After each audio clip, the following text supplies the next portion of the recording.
आहे अल्केन. आता अल्केन काय असतं? अल्केन म्हणजे कार्बन आणि हायड्रोजन ह्यामध्ये फक्त एक बॉन्ड असतो. For example methane.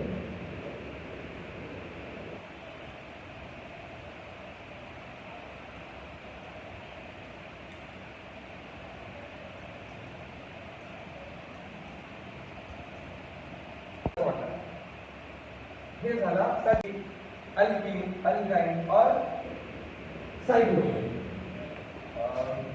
अल्कीन